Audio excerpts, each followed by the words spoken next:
te uri ko te tapu e hari tua hari waho. Are tu wai ko patapate rere nei ki o ki mai ai kata wai mahuru. Karau noa, karau ora ti hei mauri ora tupu mauri ora ki te pai ao ki te ao marama. Ti he mauri ora. E ko te mihi tuatahi ki tō tātou atu. Ari irungi tōna karanga ka piki ake te kuini o te ao ki tōna tahi te neimu. Kei te tangi mō e tehi o mātou mō tērā aitua nui. Heoi waiho te hunga pēra ki ngā hunga e tirahara i roto i ngā māhau a tā rātau ake whare. Te hunga mauiwi hoki i roto i ngā hohi pēra. Tainoa ki a tātou te hunga ora. Nō reira, ko tēnei te mihi atu ki a korua, koutou nā mea i kuku mea mai a mātou ki te hui nei. Nō reira i rungi tērā, e te whānau a tēnei te mihi tēnā koutou, a kia ora tātou katoa. Ngā mihi nui boy, thank you very much. Okay. So, tēnā koutou katoa, nau mai, haere mai, and welcome to this webinar, Earthquake-Prone Marae Whānau-based Solutions. Today we will hear from a range of speakers, including researchers and community representatives, who will be sharing their insights on this important issue. Our speakers will shortly introduce themselves, but I would just like to acknowledge them. Today we have Professor Regan Potangaroa from Ngāti Kahungunu of Massey University. Marae Kepa will hopefully join us. She has been delayed, but hopefully she will join us later.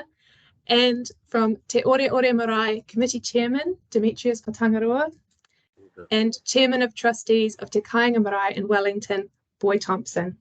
So, ngā mihi nui, welcome. And thank you for joining us.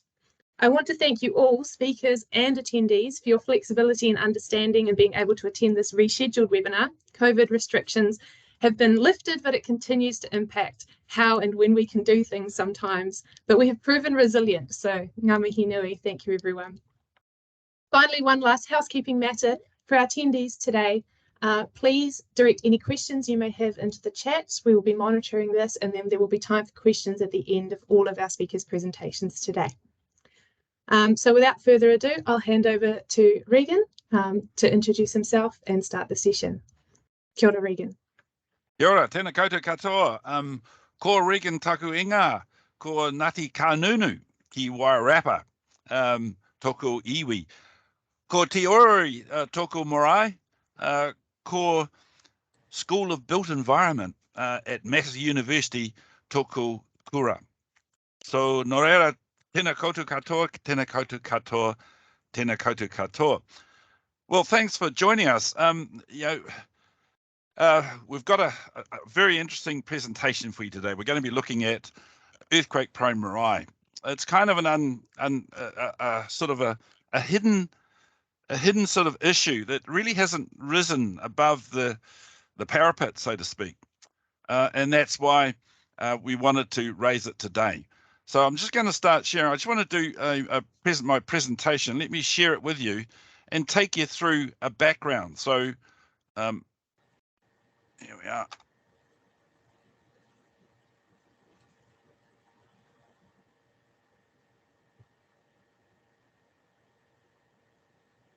So is that coming through okay? Yes. Good. Now, so what I want to do is just give a platform really, because while I'm on the technical side, as you can see, I'm a professor of resilience and sustainable built environment. My background is as a structure engineer. I've been working with resilient buildings, and in particular marae. And the sort of context, let's firstly just get a context, a handle on what we're talking about. So there are approximately 1,300 marae in New Zealand. Now it varies. If you look at Maori maps, there's 767. You talk to TPK, there's 1,300. The difference is of about 600 is Maori maps doesn't include non-iwi related marae. About 35% of them are used 2 to 5 times a month, and 37% more than 6 times. So these marae are used, they're operational, or at least for 72% of them are. 70% have at least one building over 50 years, and we'll come back to that because that's a key issue when we're talking about earthquake-prone buildings. Unfortunately, 66% of them require one or major upgrades, and 86% of them are gazetted as Maori Reserve, and 51% don't have a income sufficient to cover their normal operating costs.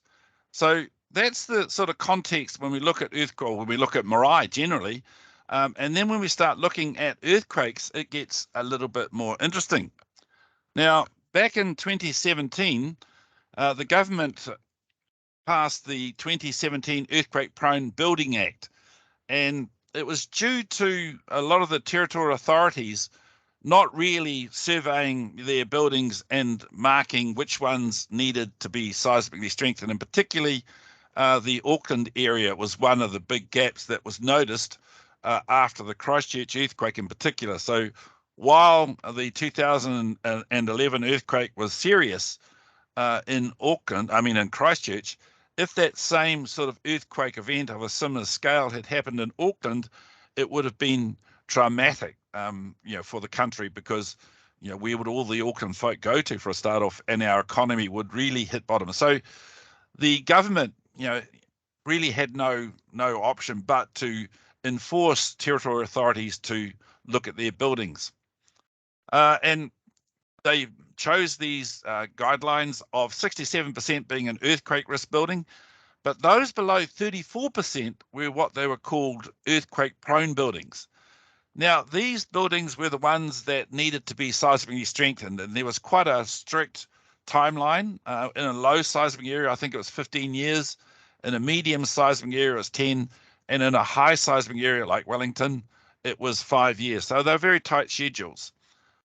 Now, back in 2013, we made submissions to MB, who set up the new act, saying that while Marae weren't trying to avoid this requirement, we agreed with the requirement to seismically strengthened, because they're all sort of similar in their structure. It would actually save a lot, and you saw the sort of 51% don't really have an income to cover their running costs. We wanted to actually try and help Marae as one block, one whole block. Those submissions were ignored, and it got even worse because many of the Marae were classified as what are called priority buildings. These are buildings that are needed to be functional in the post-earthquake situation.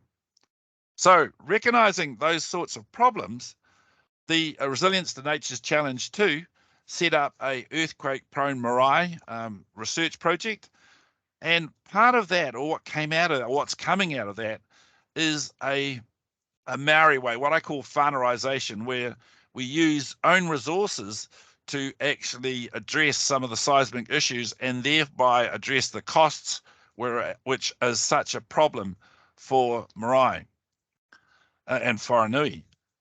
Now, both Boy and Dee will give you some of the background to the two Marae that they're listening. We're still looking for Maori who's going to be, and maybe she'll join us, maybe you've joined us already, Maori, to look at the Christchurch and the Ngāi Tahu situation. But it was quite clear to all of us that the Marae situation it's not just a standard building situation. And that's why we, Dee and Boy have joined us today to sort of give that social context to Marae and to Whanui. This is our historic Marae. Dee may talk about it a little bit, but this is our Papauma Marae in Oahanga, which is our incorporation on the coast just outside of Dannevirke. And if you can sort of see that memorial there is actually a memorial to one of my ancestors who drowned in the bay. You can't see it, but in the bay just outside of here. And one daughter, he had two daughters. His wife, I guess at that time was pregnant, gave birth to two daughters. One of the daughters got named Life, Araha, and the other one got called Death. and I always felt sorry for the death, the death relative. It would have been not such a good situation. Anyway, there's lots of ties for Marae to these maraes. They are not just buildings. Now, if Marae joins us, she'll talk about some of the work that we were doing and the contacts we were making down in the South Island. But it became clear when we looked at the earthquake legislation and the context for Marae that we can expect to demolish up to about 40 marae under that act in the top half of the South Island and the bottom half of the North Island in the next 15 years. Now, for priority buildings, it'll be even faster still. So it's a big concern. And Heritage New Zealand have confirmed that 2 marae have already been demolished due to this legislation. So it's starting to bite into these marae. And if you were like me and 4 billion other people and watched the royal funeral last night, I was up till 2 o'clock watching it, which is probably pretty stupid when I think about it, but it was such a riveting experience that's only going to happen once. And so when we talk about these buildings, we're kind of in a similar way talking about not a building, but a member of a family that's, if they're more than 71 years, as with the Queen, you can see the sort of ties that develop. And that's what Boy and Dee and hopefully Marae will be talking to. Now, Dee's going to talk about Te Orori Marae in Masterton, and this was circa 1891. This marae has got a lot of history. The push bike was actually the push bike of the cameraman that pushed out from Masterton out to Te Orori, push biked out. I guess he would have had to swim across the Ruamahanga River to get there to take this photograph circa 1891. Unfortunately, the Whānau burnt down in 1935, was rebuilt, and here it is in 1942. But what's interesting is on the side you'll see that there were buttresses added to the marae following the 1941 Wairarapa earthquake. And just as an aside, because I'm a structural engineer, we also note that because they're timber frame buildings, a lot of these marae, or the whānauis, should be wind dominated. That means that they're more likely to get blown over rather than seismically dominated, falling over with earthquakes. But that point seems to have somehow got missed when they were writing the Earthquake Prone Act. Anyway, race forward to today, and here's the letter that the marae got, and it's quite interesting, from the District Council, explaining that the marae was earthquake prone. But what's interesting, and I'm not too sure whether you can read it, which is just down here, and I'll read it out for you. The basis for this identification, i.e. that this marae is earthquake prone, is that the council has no information on file to indicate that this building is not earthquake prone. And I've had long and meaningful discussions about that sort of classification process, that the Act requires them to actually demonstrate that buildings are earthquake prone, rather than the fact that there are no files on file to sort of say otherwise, even though in this case the building was strengthened after the 1941 earthquake and wind dominated versus seismic dominated. Boy is going to talk about Te Kāinga, which is another marae wharenui in Kilburnie, Wellington. It's got an urban basis. It's the location of the Marae Catholic Mission, and Boy will talk to the sort of history and the attachment that's happened to this building, because this building wasn't built as a marae, not like the Te Orori one that Dee will talk about. This one was a former RSA hall, which the church acquired, and Boy will give you some of the background. It's been identified as being earthquake prone, not so much by the council. The council hadn't, but the church, through doing due diligence, had engineering reports done which point to some structural issues that need to be addressed in the whānui. Involves large ground beams, and we've been having lots of discussions about how we can actually whānauize both that work you saw with the roof bracing and with the ground beams to try and get the cost down, which is in the order of $300,000. I don't think I'm breaking any rules there, boy, by giving sort of ballpark figures as to the cost, but you can sort of see why the seismic strengthening problem can be quite a large issue for Marae generally to address. So, and part of the whānauisation has been simple things like trying to convert the piling requirements, for this Marae from big 800 diameter piles to smaller 200 diameter piles, which we can then, 500 diameter piles to 200 diameter piles, which we can then, hire from hapū and, do ourselves rather than having to get a special machine in. So that sort of gives you a platform or a basis on which our webinar wants to move forward, and really now I want, or it would be nice for Dee and Boy to sort of give you some of the background to what this picture means, that attachment to the building, and what it means, and why earthquake-prone Marae is such an issue, because unfortunately it's not really well recognised within the Maori sector or the Maori communities.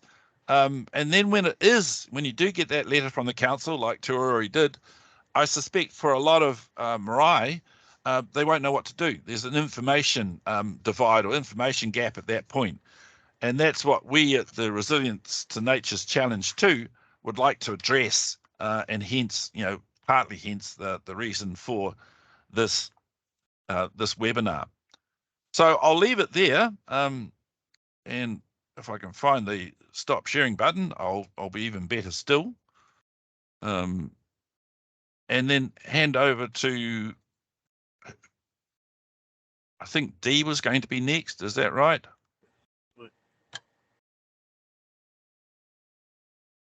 Okay. Tēnā tātou, kōrangi tūmau te maunga, korua māhanga te oa, ko te ore te marae, ko Potangaroa te tangata, ko te hika pāpau ma te hapū, ko tāki timu te waka, ko Ngāti Kahungunu te iwi, ko wai au e mihi atu nei, ko Demetrius Potangaroa ahau, tēnā tātou. I currently serve on the Te Ore Marae committee as the chairperson with other whānau. Our role as the committee is working as the working group, and we're responsible for the day-to-day running of the marae, including its maintenance and other day-to-day business functions. Our marae, like all marae, also encompass having to make applications for funding, which is where we get the bulk of our financial support. For us in the Wairarapa, for us at Te Ore Marae, Masterton District Council has been a strong supporter of our marae. They utilise our marae for citizenship ceremonies, along with the other marae in the area. And they also provide funding each year to our marae by way of the Marae Development Fund. In reference to the letter from the council, not an easy thing to receive, but in the back of your mind, when the master of disaster is your uncle, you pick up their paper and you give it to him to sort, and that's just what we had to do. Because of his wealth of knowledge, and it saved us being bounced around the council, because they have their set criteria. Regan knows the criteria around the country, and his expertise, his knowledge is what a lot of times we rely on with regard to our marae, our wharenui, every part of our marae. All marae to us, we're attached to them. We're deeply involved with our marae. our marae functions on a daily basis, whether it be for any types of activities going on in the community, any activities going on within hapū, tangihanga, and a lot of other kaupapa where we receive Crown officials, Crown agencies coming to utilise our marae to hold hui, to hold discussion. The buttresses are still there on the side of the walls. Regan's told us to take them out and redo the paved area around them, but we just, it's always going to be money's the issue.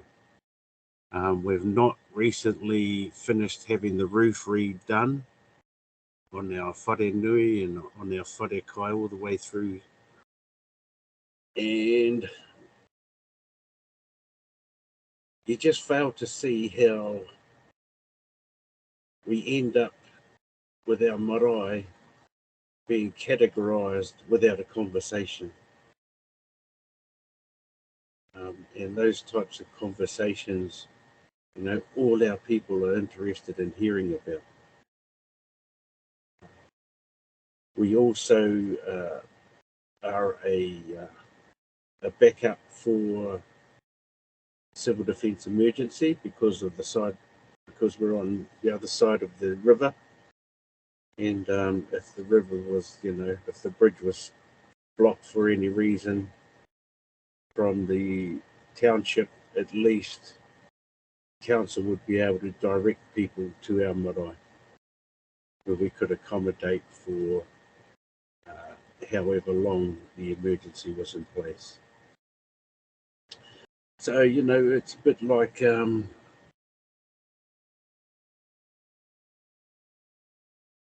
one hand they're giving to you, and on the other hand they're taking. So, you know, the marae still don't understand where they fit in this relationship, because we want to be a part of the journey.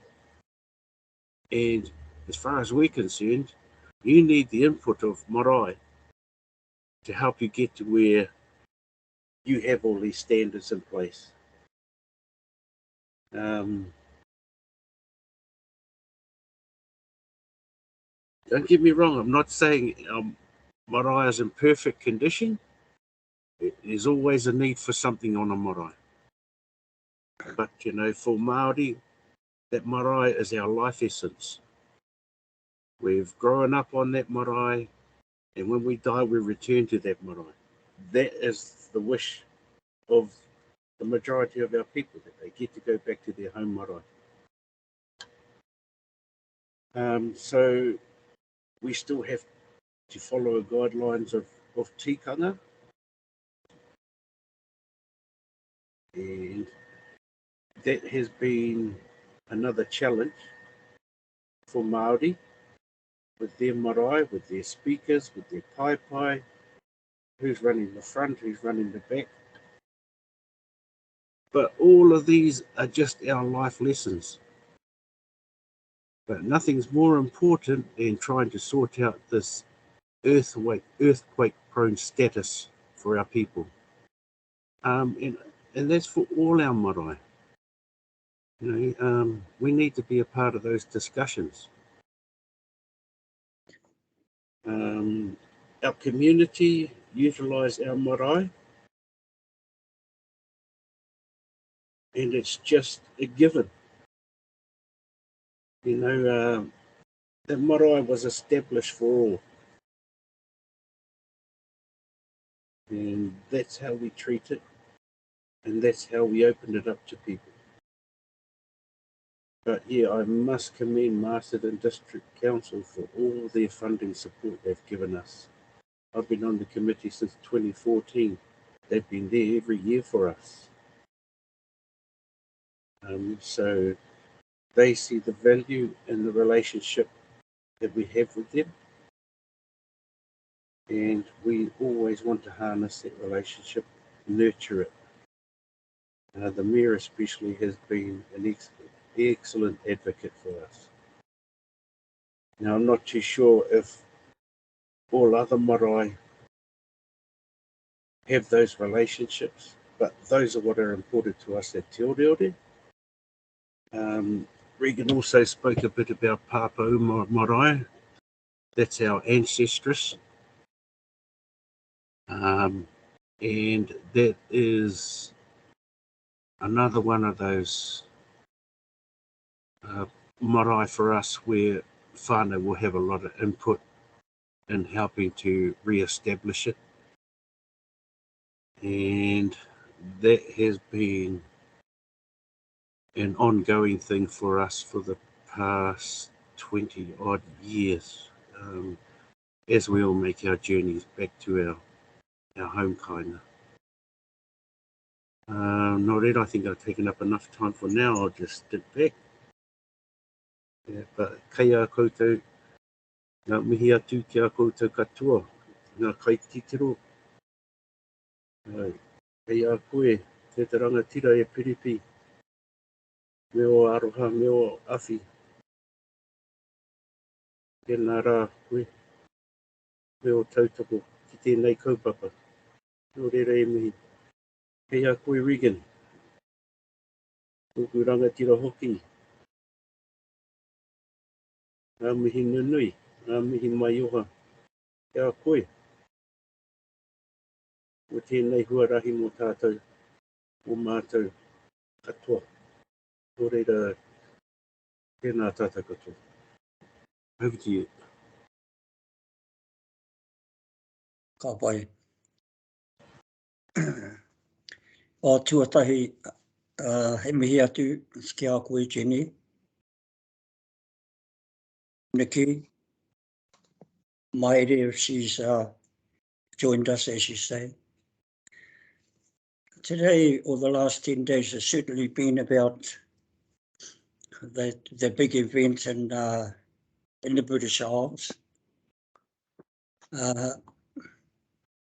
I'm reminded of the night I ran into you, Demetrius. You were looking after the World Cup, the Rugby World Cup, and the British Isles were actually playing the Hurricanes. And out of that meeting, I was to meet your uncle, Regan, who I also acknowledge very much. Thank you, Regan, for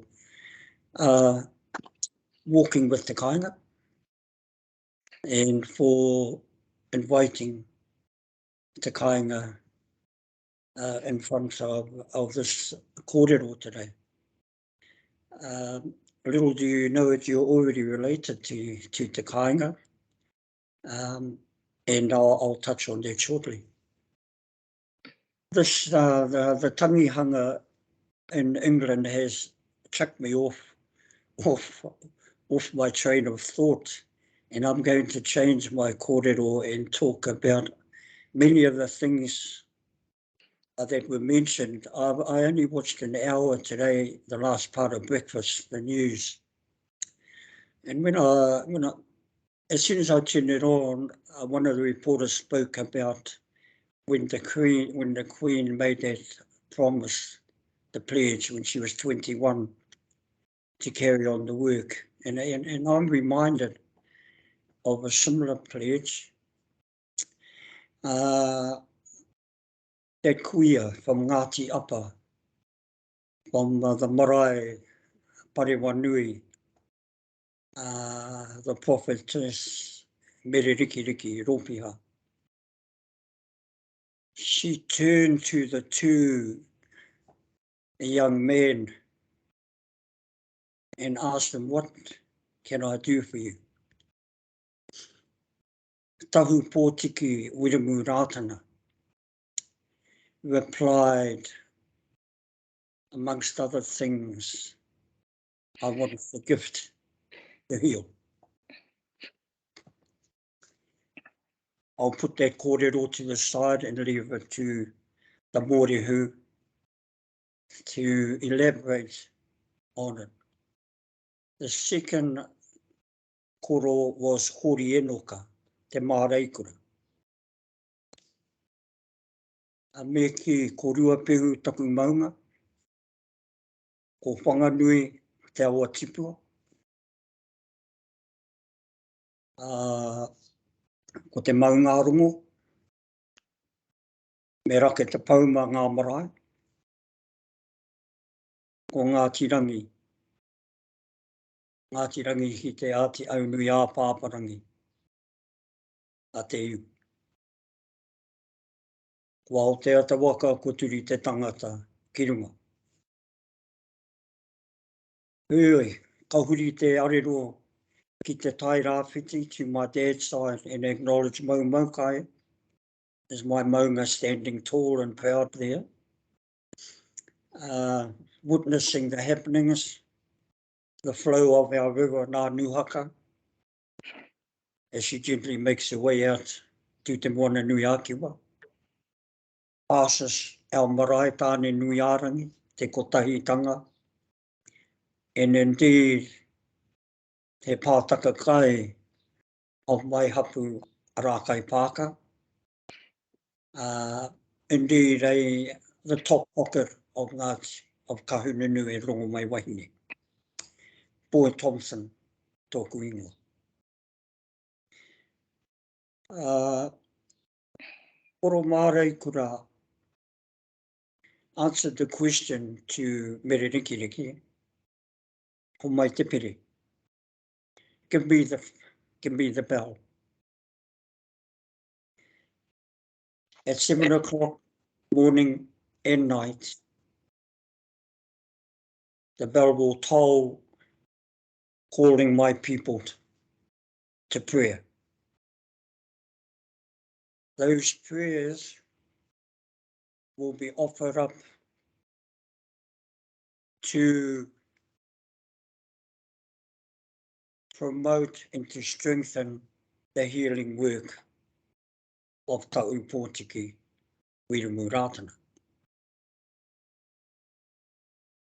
The Marae kura is from Karioi, around Waiuru, Ngāti Rangi Tuhia, Ngāti Rangi Te Aurea, and his wife Hine Waipare, Pauro Marino. She comes out of the river, Ngāti Ruaka, Ranana, and also Ngāti Ue, o Hakune. Koroma's faith was the Maramatanga. But in the area where he was from, that was a stronghold of Te Kōti Turuki Arikirangi, the Ringatu faith. As it would happen, he knocked on the door of a house. Another mere hapi ruka, said to Koroma hori e noka te Marae kura, come in, have a cup of tea, bring your swag.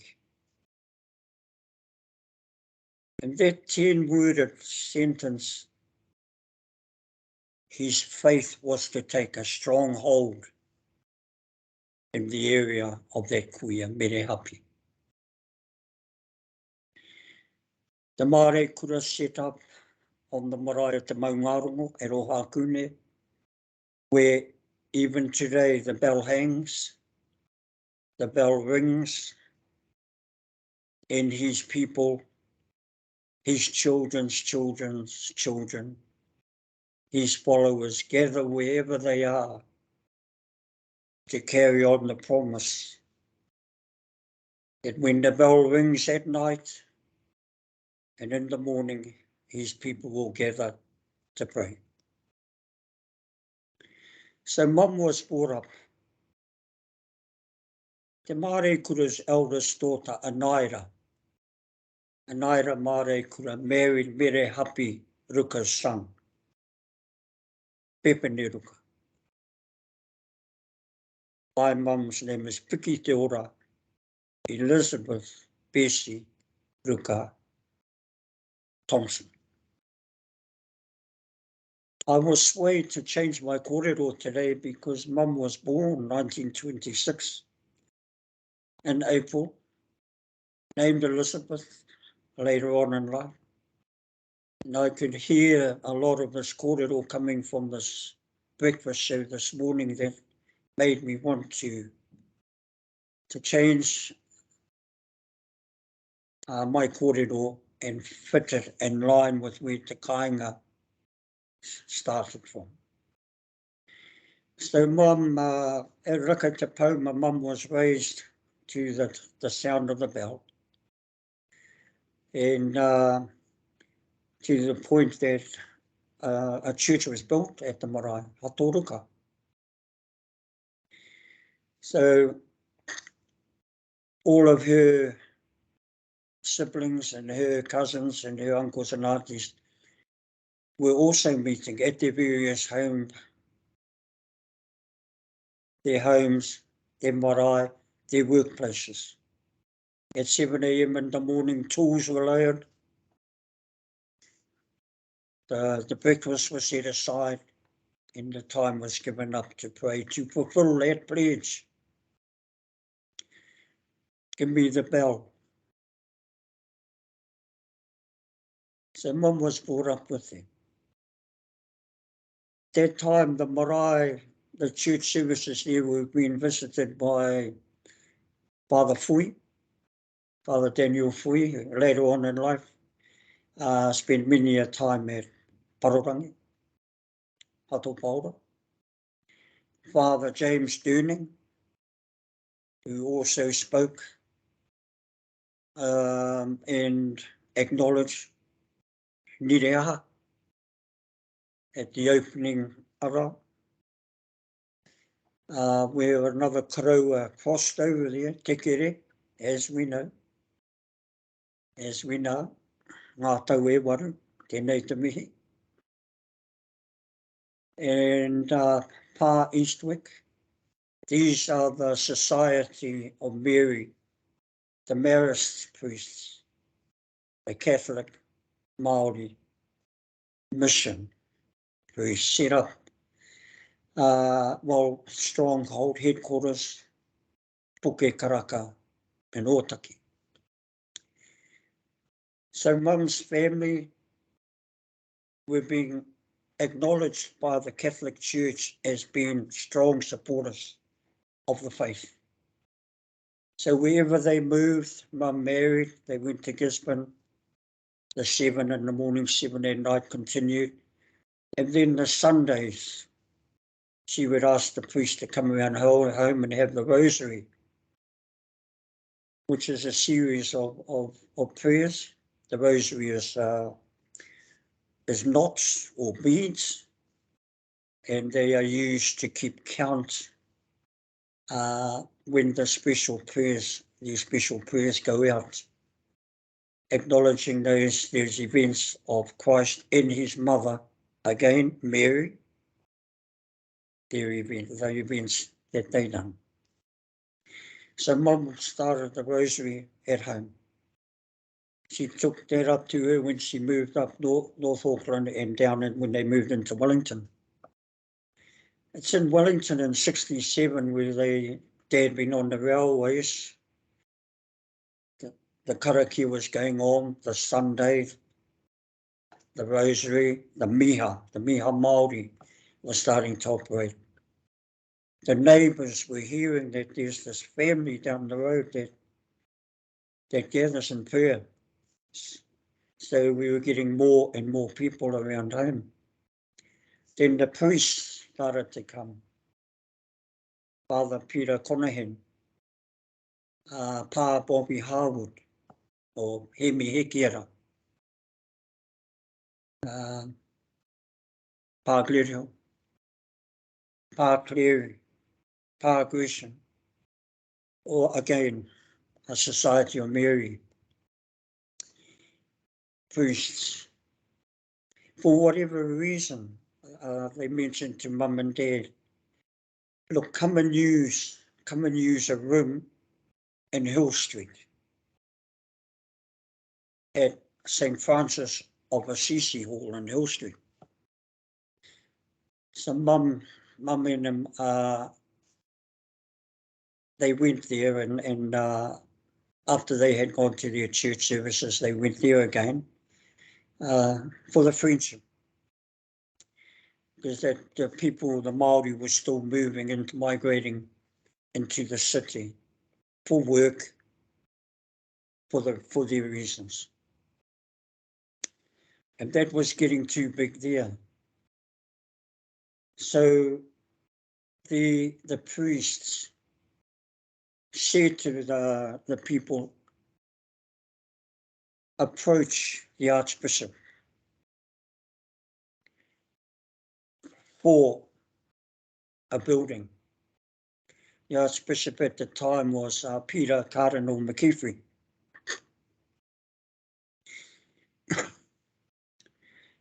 Bless his heart, he gave a 3-story building, part of the priest's presbytery behind Our Lady of the Angels.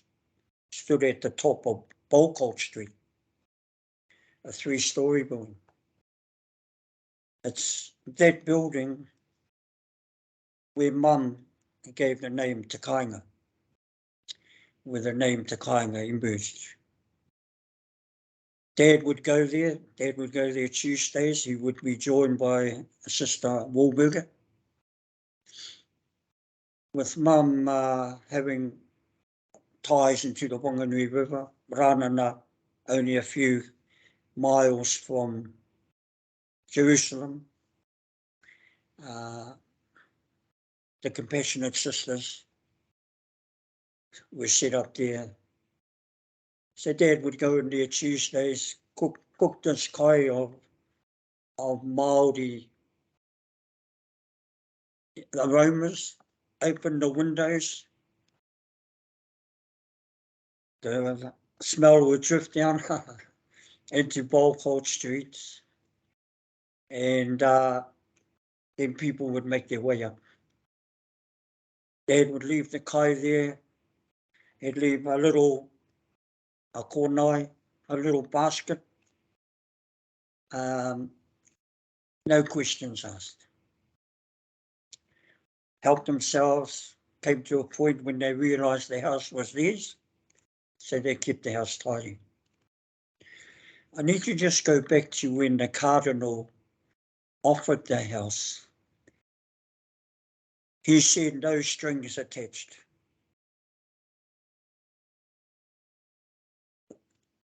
The entourage that went up, my dad answered a gentleman's agreement. The other thing that the Cardinal said, that one day this house will be too small for the people. So we move on. The name Te Kāinga was given to the house by Mum, Piki Te Ora, Elizabeth Bessie, Luka Thompson. At that time, we had the Taita, we had the Hutt Valley people coming in, Auntie Mona, Potangaroa. Across the road, Uncle Jim Nichols, Waini o Mata. Koro te Kaireka, the Puhia family, Koraunui. The Taumata family, Waipetū. Then we had people were coming in to Te Kāinga. Then the college, Dem's classmates, school, from Hatopaura, they gave, under the guidance of Pa David Little, they carved a carving for the house that we termed the Māori o Te Whare, the life principle. They also gave about a 30-foot long kōwhaiwhai, perhaps 5 or 6 feet wide. And the old people in their wisdom hung it in such a place where it was seen as you walked up Willis Street, Bolcolt, Manners. It was a beacon it was a beacon, and with the smells coming out of the aromas coming out, and as they got nearer, the working group there were the old boys from Hapū. The likes of Big Bird, Manu Emery, Manu Hekata, Charles Marae, Joe Pātia. Not only were they the working force there, but they were also a performing arts group from Aotearoa, Ngā Karere. And then they had their kaumātua. While you had Whānau Delaney, John Middleton, Viv Borton, Uncle Tahupara. So this was all happening. And the monies that were coming in over the table helped to get more kai in, helped to get mattresses, and helped to get the marae established. The constant event that the kāinga has always held is the miha Māori, and that's the Catholic miha Māori. It really is a blessing, because when Dad spoke to the Archbishop that day, he was surrounded by kaumātua, Catholic kaumātua, Mātene, Wehi Paiana, Paul Taioro, Viv Borton. But they handed the rākau over to Dad to speak. And Dad put it in such a way that the house would be open for all. He couldn't say just for a certain religion, because Dad was Mormon. Huh. Okay, sorry. Thank you. Is everything okay? Can I carry on? Oh. I was just thinking, boy, maybe we've got Marae has joined us, so maybe it's been great, hearing the history of Te Kāinga, and the idea that it's not just, it's in no way just a building, and that there's this huge attachment, just like the royal funeral this morning, huge attachment. We don't have the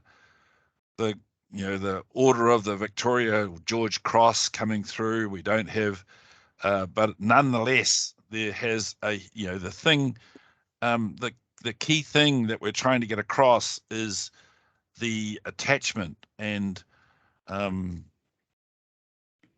deep feeling that Whanui have for Maori. It's not just a galvanized iron roof anymore, as you've outlined, brilliantly. It's goes a lot deeper. Thank you. So thank you, boy. I just wonder whether Marae is available, whether she could join us, and we're running out of question time.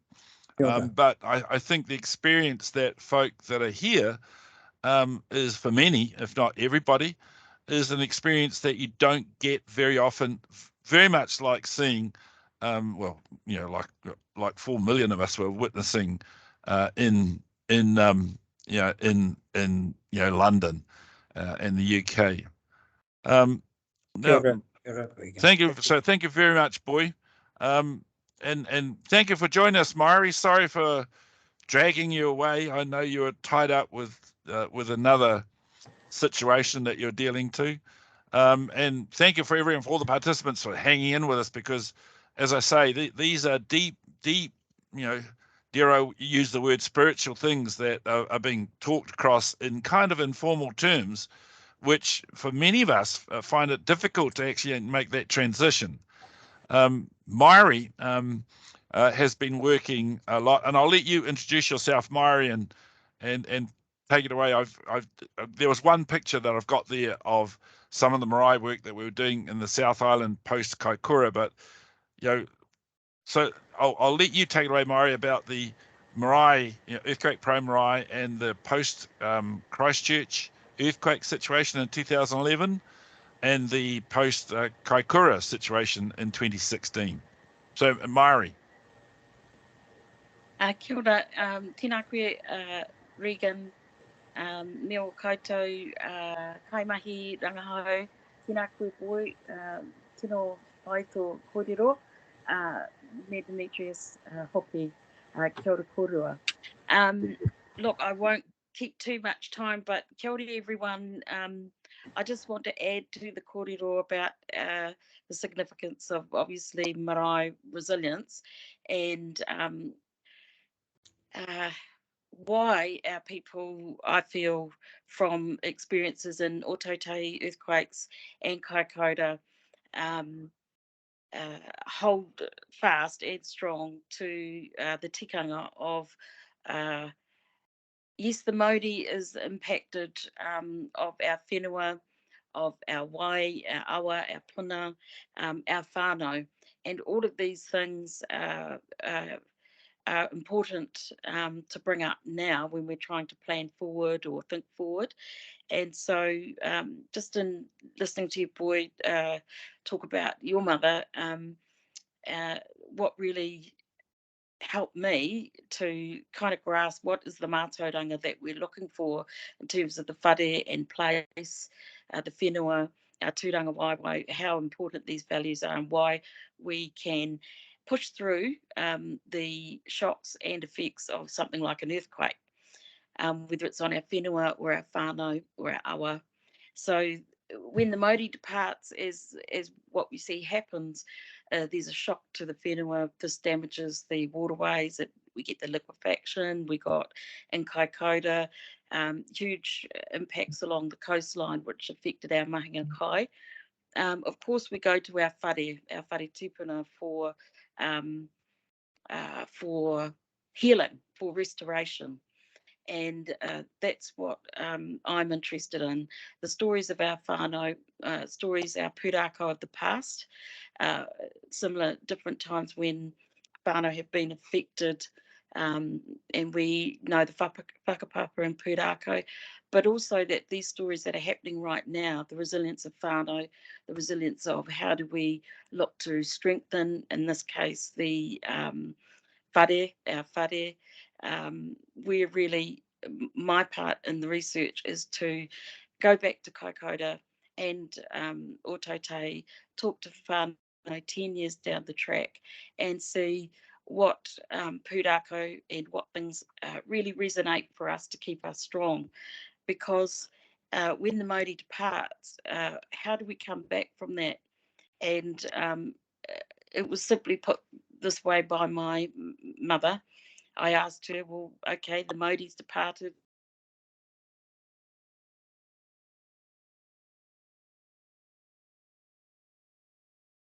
I'm so sorry you were cut off there. Kei te pai. I could feel that you're just getting into full flight too. Yeah, I suppose really, because I know there's not much left and I'm sure people have got questions. The kōrero going forward is whānau are moving on dependent on how homes, mahinga kai, whenua, the puna, these things are going. And that's where we go all together. So the building, the whare, is absolutely central to community collectivising and mobilising support. There's no doubt about that. In fact, the marae is the resilient part of the of the community, as far as I'm concerned. And there's not enough recognition, or I suppose we are gathering the momentum for greater recognition for the marae by local government, regional government, civil defence and emergency management to its place in supporting whānau through tough times.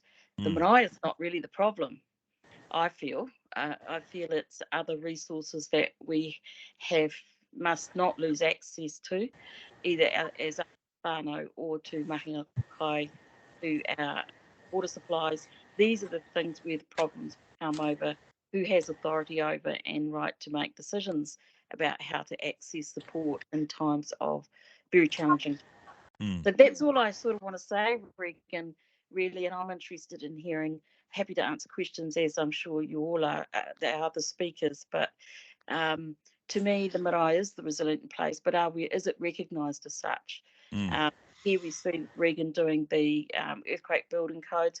We know how we can fix our whare and whom we want to do that. Why would someone else want to layer into their own procedures and policies, even how best they can engage us, so, as Māori or as whānau of the Marae? So I'm sure some of the solutions that Regan has submitted as ideas, they're often too radical for some of the agencies to handle, yet they're not radical to Māori, to us. They're just normal. That's what we do. We all organise and mobilise ourselves. And this is one of the challenges that I think our whānau water case study will show if we're going. It's all very nice for what do we call strategic partnerships and relationships, but whose agenda does it actually fulfil ultimately? And I want us to be a priority as Māori. So kia koe, Regan, I'll leave it at that, because I think people have, maybe you've been answering questions, I don't know. I don't want to take up people's time. So I think given that we're now 11:56 and we're down for an hour, it might be good if we, Jenny, if we look at some of the questions and some of the in a Q&A session. Yeah, kia ora, Regan. Thank you very much. Thank you to all of our speakers today. We only have a couple of questions in the chat, so I'd like to address those. We may run a little bit over time, but I'd like to invite our attendees to stay the extra few minutes, but it's quite all right. Also, if you have to leave, you can pick up the discussion in the recording of this webinar, which will be made available. So I'd just like to acknowledge you, Regan, thank you, and Demetrius, thank you, and Boy, thank you for your kōrero today. It's given us a wonderful insight into kind of the modern issues facing Marae, from this designation as being earthquake prone, having earthquake prone buildings, but also the deep attachment you can have even to a Marae that is maybe not a traditional whare nui type building, but when people have come and adopted that space, it's become their whare, and they've brought their deep history and attachments with them. So thank you very much to all of you today for sharing that. In the questions we had, Hine Romoa Senior asked who pays for the cost to fix. Now, Demetrius, you covered this a little bit in your presentation. She says, glad to hear that about the funding. Can't imagine our hapū would be able to put funding towards it. Good to know there is funding out there. I just wondered if there's anything else you would like to add or advice you might have for Marae who need to seek funding in this space. Well, we rely on charity services through IRD. TPK, there's a lot of funding out there that a lot of Marae aren't aware of. So you really need to link up with these government agencies and they'll put you in the right direction. And that's where we've been fortunate, having ourselves being involved with other land parcels in the Aotearoa. Kia ora, thank you. David Carradine has asked, is it feasible to develop criteria whereby other Marae could draw from Regan's knowledge and expertise in some sort of generalised way, to which Anna Derad has added, I agree, could some kind of guideline help keep costs down? Well, I think the easy answer to that is a big yes. But as you can see from both Dee, Boy, and also Marae, the actual, the seismic part's the easy part. They're trying to establish the relationship of what is essentially a building, to give it the personality that both Dee and particularly Boy have been talking about, is the hard part. I can still remember the time that we had to do some epoxy up the in the nether regions of one of my relatives who was carved on top of the Marae, and we're still paying for the jokes that have come from that. So it's the whole thing is that these are not buildings; they're actual people. they're very much alive and they're very much part of the community. So when you go in, it's like doing a surgical operation on a patient. It's not like doing a structural job, which I'm used to. There's a lot of cups of tea that have to happen, and a lot of discussion. Any comments, Boy? This is really in your field. No comment. Good luck. Pretty much summed it up, see Regan.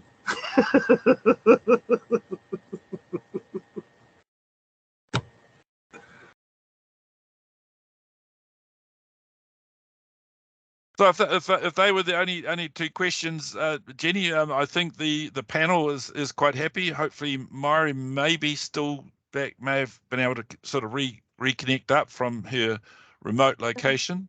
But back to you, Jenny. Thank you, Regan. We've had one more question added to the chat.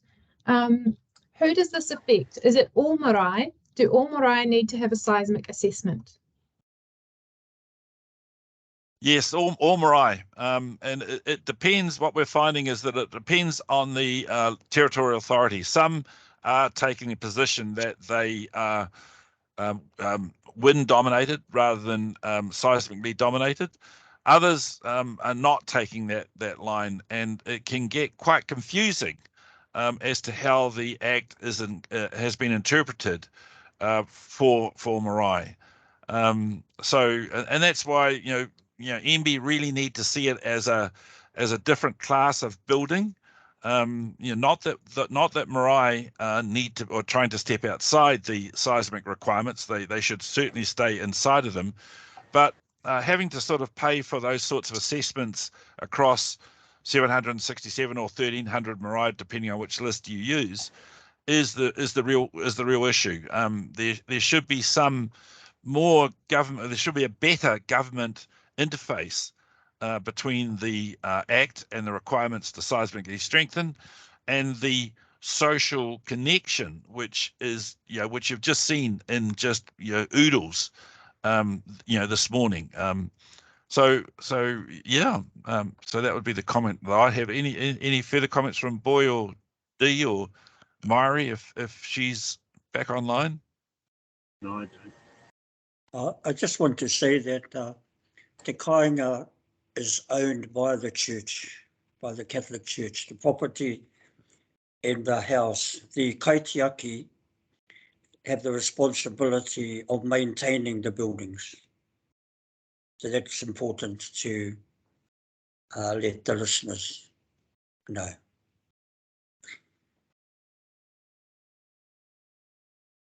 Kia ora, ngā mihi nui. Thank you so much, everyone, especially to you, our speakers today. We've really appreciated your time and sharing your insights, your thoughts, and your very personal history with us today. Ngā mihi nui, thank you so much.